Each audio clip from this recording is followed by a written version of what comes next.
가정사역 전문 기관인 하이패밀리에서 감사에 대해서 이렇게 재미있는 정리를 했습니다. 우리말의 어순인 가나다라 순서를 따라서 감사를 표현한 겁니다. 가슴 아픈 일이 있어도 감사, 나쁜 일도 감사, 다시 감사, 다 감사, 라면 먹어도 감사, 마지막까지 감사, 바쁠수록 감사, 사랑할 수 있음에 감사, 아줌마 몸매도 감사, 바쁠 때도 감사, 자주 감사, 자동으로 감사, 차가 없어서 얻어 타도 감사, 카멜레온 같은 배우자도 감사, 타락한 나를 구원하심에 감사, 파김치 된 나에게 새 힘 주심에 감사, 하하하 웃으며 감사, 감사하며 사니 행복해서 또 감사. 가부터 하까지, 그러니까 처음부터 마지막까지 모든 게 감사할 것밖에 없다는 겁니다. 어떤 면에서 사실 우리가 산다고 하는 것은 선택의 연속이라고 말할 수 있을 것입니다. 작은 것에서부터 큰 것까지, 처음부터 마지막까지 우리는 다 선택하며 살아갑니다. 그 모든 선택들이 모이고 또 모여서 결국은 우리의 인생을 만드는 것입니다. 그래서 인생은 선택의 연속이다, 그렇게 말할 수 있겠죠. 그런데 감사도 결국은 선택입니다. 이건 환경에서부터 저절로 자동적으로 주어지는 게 아니라고 하는 겁니다. 사실 어떤 환경에 있든지 감사하느냐 원망하느냐, 그건 전적으로 내가 선택하는 겁니다. 남에 의해서 강요당하는 건 아니죠. 아시는 대로 환경이 좋다고 해서 감사가 저절로 나오는 건 아닙니다. 어떤 환경에서도 원망할 사람은 항상 원망합니다.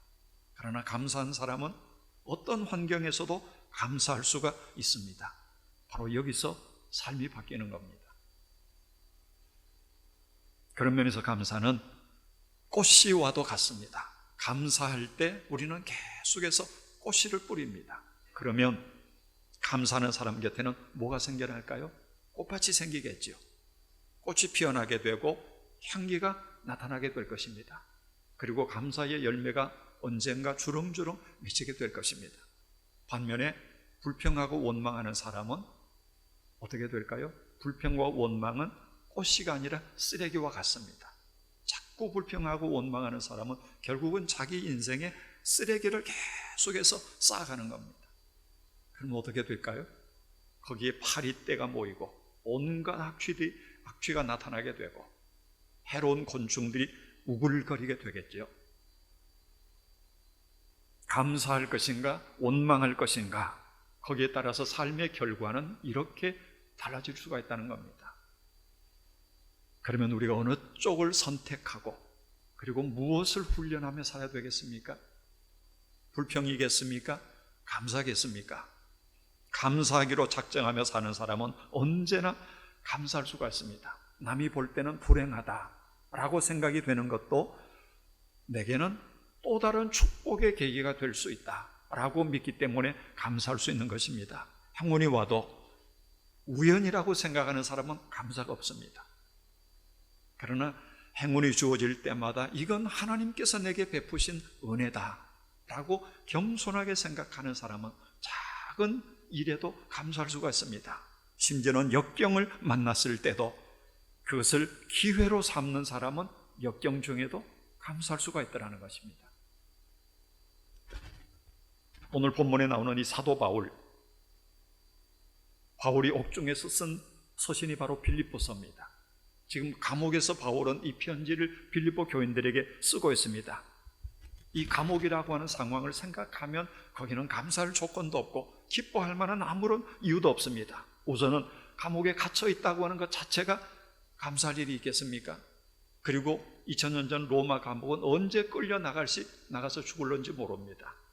바로 그런 막연한 현실이 감사할 수가 없을 것이고, 더더욱 억울하게 감옥에 갇혔기 때문에 무슨 죄를 지어서 감옥에 갇힌 게 아니었다는 것입니다. 복음 전하다가 오직 복음 때문에 어두컴컴한 지하 감옥에 갇혀서 내일을 알 수 없는 그런 저지에 갇혀 있습니다. 그러니 여기에서 무슨 감사가 나옵니까? 어떻게 여기서 기뻐할 수가 있겠냐는 것입니다. 더더욱 신앙적으로 봐도 그렇습니다. 바울은 사도로 부름을 받고 복음을 전했던 사람입니다.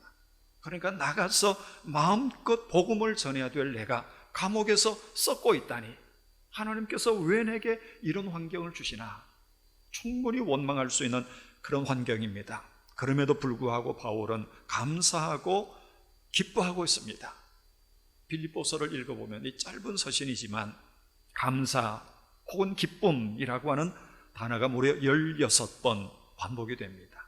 그래서 이 빌립보서를 가리켜서 희락의 복음 혹은 기쁨의 복음이라고 그렇게 말하기도 합니다. 헬라어에서는 기뻐한다라고 하는 이 단어가 카라라고 하는 단어입니다. 그리고 은혜라고 하는 말은 카리스, 축복은 유카리스인데 이 카라, 카리스, 유카리스 어근은 다 같습니다. 다른 말로 하면 기뻐해야 감사할 수 있고, 감사해야 그게 은혜이고, 은혜가 있어야 그게 축복이라고 하는 것입니다. 기쁨과 감사, 하나님의 은혜, 축복, 이건 다 연결이 되어 있는 겁니다. 따로따로가 아니라고 하는 것입니다. 오늘 본문을 보면 사도 바울이 우리에게 심각한 교훈을 던져줍니다. 3절과 4절 말씀을 보면 생각할 때마다 감사하고 기뻐할 때마다 기쁨으로 간구한다, 이렇게 바울은 고백합니다. 여러분 이 말씀을 한번 깊이 묵상해 보십시오. 생각할 때마다 감사하고 기도할 때마다 기쁨으로 기도하고, 이게 바로 예수 믿는 사람이라는 겁니다.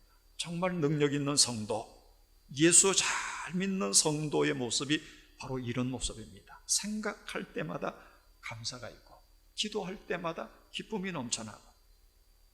이게 거꾸로 되면 어떻게 될까요? 생각할 때마다 분하고 기도할 때마다 억울하고 원통하고 한이 막 맺히고, 그런다면 그 얼마나 비참한 일입니까? 사도 바울은 그래서 빌립보 4장 6절에서 말씀합니다. 아무것도 염려하지 말고 다만 모든 일에, 오직 모든 일에 기도와 간구로 너희 구할 것을 감사함으로 하나님께 아뢰라. 그리하면 모든 지각에 뛰어난 하나님의 평강이 그리스도 예수 안에서 너의 마음과 생각을 지키시리라. 기도하되 감사와 더불어 기도하라는 겁니다. 그러면 응답이 있을 것이다. 불평하고 원망하고 그리고 한을 품고 기도하지 말고 감사함으로 기도하라. 바로 거기에 하나님의 응답이 있을 것이라는 겁니다. 여러분, 성공하는 성도, 성공하는 그리스도인의 습관이 여러 가지가 있는데 그 중에 하나가 바로 기도하는 습관입니다. 그런데 그 기도를 어떻게 해야 되는가? 감사로부터 시작해야 된다는 겁니다. 우리의 모든 기도에 감사로 기도할 때, 그게 바로 성공하는 그리스도인의 아주 중요한 근거가 된다고 하는 것입니다. 왜 그런가 하면 감사에는 엄청난 능력이 있기 때문입니다. 특별히 내가 처한 모든 환경에 상관없이 절대 감사, 환경이 좋든 나쁘든 환경이 잘 되든 자꾸만 막히든 간에 그 모든 환경에서 감사하는 이 절대 감사, 이건 사자의 입도 틀어막는 그런 능력이 있습니다. 다니엘서 6장 10절에 다니엘의 기도를 이렇게 기록합니다. 다니엘이 이 조서에 왕의 도장이 찍힌 것을 알고도 자기 집에 돌아가서는 윗방에 올라가 예루살렘으로 향한 창문을 열고 전에 하던 대로 하루 3번씩 무릎을 꿇고 기도하며 그의 하나님께 감사하였더라. 하루에 3번씩 달마다 하나님 앞에 기도함에도 불구하고 다니엘은 사자굴에 던져질 것이 확정이 됐습니다. 그건 변개가 되지 않았더라는 겁니다. 이 절망적인 상황에서도 다니엘은 기도하기를 멈추지 않았습니다. 기도하되 불평하고 원망으로 기도한 것이 아니라 감사로 하나님께 기도했습니다. 사자굴에 던져질 수밖에 없는 그 상황에서도 다니엘은 절대 감사를 했다고 하는 것입니다. 그랬더니 어떻게 됩니까? 사자굴에 안 던져졌습니까? 던져졌지요. 사자굴에 던져졌지만 하나님의 능력으로 그 사자의 입을 막아버립니다. 사자가 아무리 많고 그 굴 속에 우글거려도 물어 뜯지 못하는 사자가 되고 말더라는 겁니다. 우리가 감사하며 나아가며 감사하며 기도하면 우리를 공격하려고 덤벼들던 그 사자 떼들이 갑자기 죽어서 우리 발 앞에서 그냥 쓰러지는 게 아닙니다. 여전히 사자는 살아있고 우글거립니다. 그럼에도 불구하고 그 사자는 공격하지 못하는 사자가 된다는 겁니다. 나의 털끝도 해하지 못하는 그런 사자, 무능한 사자가 되어버린다고 하는 것입니다. 그러므로 우리의 대적들을 물리치는 최고의 무기, 그건 바로 감사의 기도라고 하는 것입니다. 하나님 앞에 감사하면 대적의 공격을 무력하게 만드는 힘이 바로 거기서부터 나오게 된다고 하는 것입니다. 오늘 우리 가운데 여러 가지 모양으로 삶의 위협을 당하고 계시는 그런 분들이 있습니까? 마치 우는 사자처럼 여러분을 공격하려고 하는 악한 세력들 앞에 혹서 계시는 분들이 있습니까? 감사로, 다니엘처럼 절대 감사로 그들의 입을 막아버리는 그런 능력의 종들이 될 수 있기를 주님의 이름으로 축복합니다. 사도 바울은 그 어려운 처지에 있으면서도 불평과 원망이 없습니다. 아주 신비로운 기쁨에 차 있습니다. 이런 사람을 일컬어서 감사가 일상화된 사람, 혹은 감사가 습관화된 사람이라고 그렇게 말할 수 있습니다. 매 맞아도 감사하고 감옥에 갇혀 있어도 감사하고 피투성이가 되어서 온갖 고난을 당함에도 감사하고 기뻐하고 심지어는 목이 잘려서 순교하는 그 마지막 순간에도 그는 하늘 나라에 예비된 의의 면류관을 바라보며 기뻐하며 감사하고, 감사가 그의 성품이 된 사람, 감사가 일상화된 사람의 모습입니다. 그러니까 감옥 안에 있으면서도 오히려 밖에 있는 사람들을 향해서 권면하죠. 감사하라고, 기뻐하라고, 내가 다시 말하노니 기뻐하라고 그렇게 권면합니다. 내게 감사가 없다면 그런 말 할 수 있을까요? 내 안에 기쁨이 없는데 어떻게 남들 보고 기뻐하라고 권면할 수 있겠습니까? 내가 먼저 감사하고 내가 먼저 기뻐하고 그럴 때만 우리는 감사를 전파할 수 있는 사람이 될 수 있습니다. 부인은 믿음이 좋은데 남편은 지나칠 만큼 술고래인 한 가정이 있었습니다. 특히 주말만 되면 술이 만취해서 밤늦게 귀가합니다.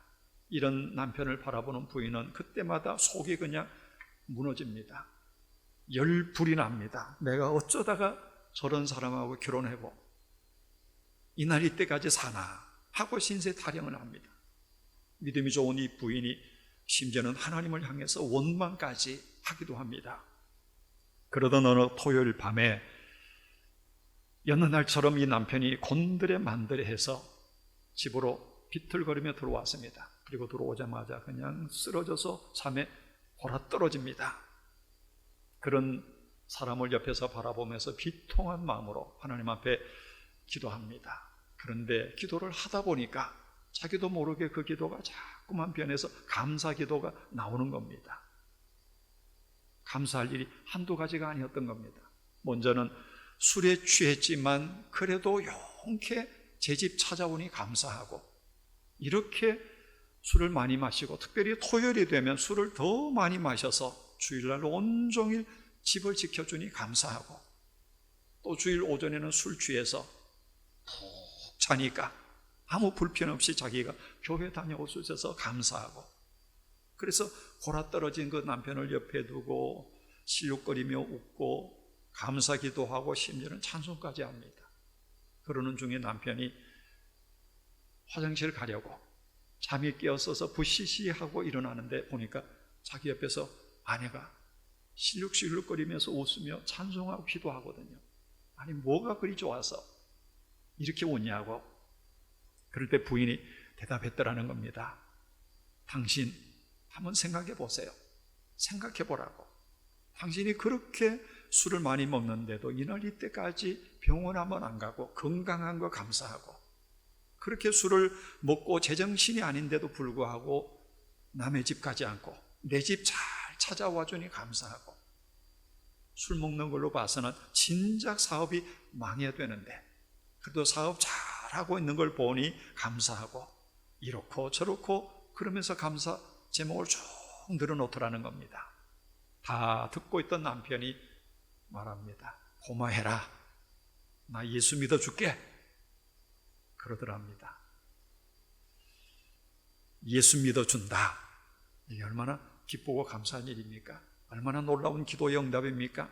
만일 그 부인이 계속해서 짜증하고 불평하고 원망한다고 하면 어떻게 됐을까요? 아마 남편의 입에서 그런 얘기는 나오지 않았을지 모릅니다. 스스로 행복하고 내가 먼저 행복할 때 그 행복이 내 옆에 있는 사람들에게로 퍼져가게 됩니다. 오늘 여기 본문에 나오는 사도 바울, 스스로 행복한 사람입니다. 얼마나 행복했는지 그 빌립보 교회 성도들을 향해서도 기뻐하라고, 다시 말하노니 여러분도 기뻐하라고 권면합니다. 그 이유는 오늘 본문 5절에 보니까 여러분들이 다 복음을 위한 일에 나와 함께 참여하고 있기 때문에, 특별히 중요한 것은 오늘 7절 하반절, 너희가 다 나와 함께 은혜에 참여한 자가 됨이라, 이렇게 말씀합니다. 은혜에 참여한 자가 되었다. 바울은 지금 감옥에서 이 편지를 씁니다. 그렇다면 여기 은혜에 참여한 자가 되었다 하는 것은 자신이 복음 전하다가 감옥에 갇힌 이것조차도 하나님의 특별한 은혜로 바울은 받아들이고 있더라는 겁니다. 그리고 빌립보 교회 성도를 향해서 여러분들이 다 나와 함께 이 은혜에 참여한 자가 되었습니다. 그런 고로 나는 기뻐합니다. 왜 빌립보 교회 성도들이 은혜에 참여한 자가 됐습니까? 비록 몸은 멀리 떨어져 있지만 감옥에 갇혀 있는 바울을 위해서 빌립보 교회 성도들이 함께 기도하니 은혜에 참여했고, 그리고 복음이라고 하는 같은 목적을 가지고 살아가니 바울과 같이 은혜에 참여했고, 그리고 감옥에 갇힌 바울을 위해서 기도할 뿐만 아니라 위로금까지 모아서 보내주니 이것 또한 나와 함께 은혜에 참여한 자가 되었다, 그렇게 말했던 거지요. 그래서 바울은 비록 감옥에 갇혀 있지만 감사한 겁니다. 매맞고 피투성이가 되어서도 하나님 앞에 기뻐하고 찬송하는 겁니다. 그리고 오히려 감옥 밖에 있는 성도들에게 기뻐하라, 이렇게 권면하는 거지요. 바로 이런 감동 속에서, 이런 기쁨 속에서 바울이 고백하는 말이 1장 12절입니다. 내가 당한 일이 도리어 복음 전파에 진전이 된 줄을 너희가 알기를 원하노라. 내가 당한 일, 내가 지금 감옥에 갇혀 고생하는 이 어려움과 고난이 오히려 복음 전파에는 유익이 된 것을 여러분들이 알기를 바란다, 이렇게 말합니다. 꼭 감옥 밖에 나가서 자유한 몸으로 전도하는 그것만이 복음의 유익이 아니라는 겁니다. 감옥에 갇혀있는 이것조차도 복음에는 유익하다. 그러므로 나는 감사하고 여기서도 기뻐하노라, 그렇게 말합니다. 고난조차도 은혜로 해석하고 감사로 받아들이는 바울의 믿음, 여러분 얼마나 놀라운 믿음입니까? 우리가 주님께 감사하고 있으면 어떤 불평도 내 안에 들어오지 못합니다. 절망도 좌절도 실패도 주님 안에서는 다 감사의 조건이 됩니다. 심지어는 재앙마저도 축복으로 바꾸는 것이 감사합니다. 그러므로 여러분, 환경이 좋을 때만 감사하겠다고 생각하지 마십시오. 병들었을 때도 감사하십시오. 사랑하는 자녀에게 어려움이 있을 때도 감사하십시오. 평생 일군 사업이 흔들릴 때도 감사하십시오. 내가 원하는 것 이루지 못했을 때에도 감사하십시오. 감사는 고난도 하나님의 은혜로 바꾸어 놓습니다. 여러분 잘 아시는 오프라 윈프리라고 하는 미국 여성, 어린 시절 얼마나 불행하게 살았는지 모릅니다. 삼촌에게 성폭행을 당하고 가출하고 마약을 먹으면서 마약 중독이 되고, 그래서 마약에 찌들려서 청소년 시기를 불우하게 보내고 수없이 자살도 시도하고 너무너무 비참한 젊은 시절, 어린 시절을 살았습니다. 그러나 지금의 오프라 윈프리, 그는 얼마나 아름다운 삶을, 많은 사람들에게 영향력을 끼치는 삶을 살아가는지 모릅니다. 그는 그 비결을 딱 한마디로 이렇게 정리했습니다. 모든 상황에서 감사했더니 모든 것을 얻을 수 있었다. 그게 바로 그의 삶의 승리의 비결이라고 하는 것입니다. 모든 상황에서 감사했더니 모든 것을 얻을 수 있었다는 겁니다. 인생의 어두운 밤에도 감사하는 것만큼 놀라운 일들이 일어납니다. 감사하는 만큼 우리 안에 희망이 생깁니다. 감사가 능력이라고 하는 것입니다. 데살로니가전서 5장 항상 기뻐하라, 쉬지 말고 기도하라, 범사에 감사하라, 이것이 그리스도 예수 안에서 너희를 향하신 하나님의 뜻이니라, 이렇게 말씀합니다. 여기 하나님의 뜻이니라, 이 말은 감사는 하나님의 계획이고 우리를 향하신 하나님의 방법이고 하나님의 설계도이고 하나님의 비밀이라고 하는 겁니다. 그러니까 이 하나님의 설계도대로 살기만 하면 인생은 펴질 것이다, 이렇게 우리는 해석할 수가 있는 거죠. 피아노 건반을 누르면 음이 나옵니다. 두 손으로 코드를 따라서 누르면 베토벤 음악도 나오고 모차르트 음악도 나옵니다. 코드대로 누르면 좋은 음악이 나오죠. 그러나 코드를 잘못 짚으면 제대로 된 음악이 나오지 못합니다.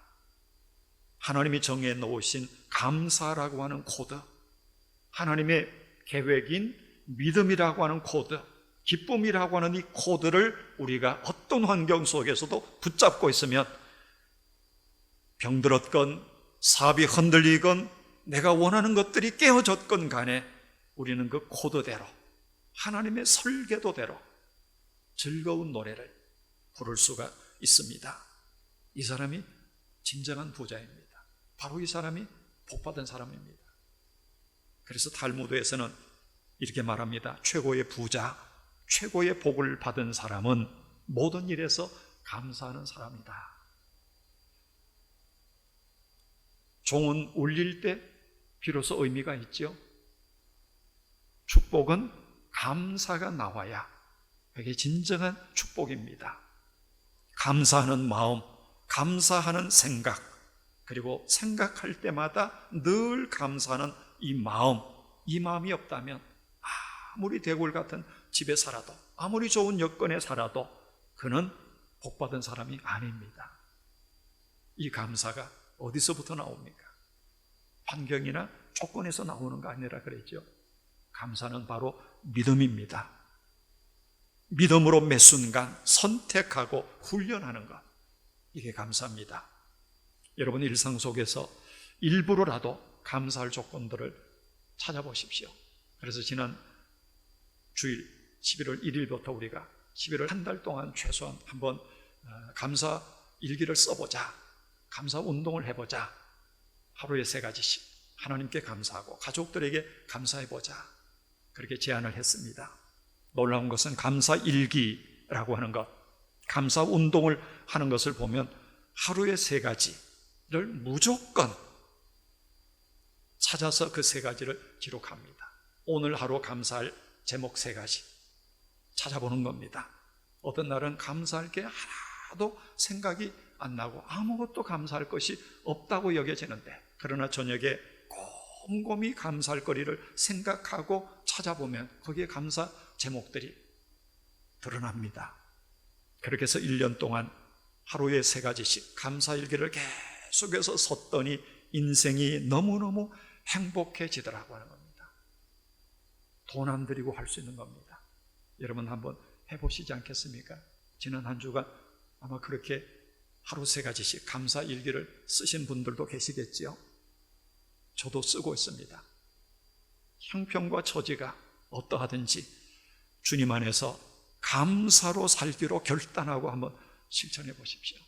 분명히 감사가 넘칠 것이고 세상을 보는 눈이 달라질 것이고 인생이 행복해집니다. 미국 최고의 암센터로 꼽히는 MD 앤더슨 암센터가 있습니다.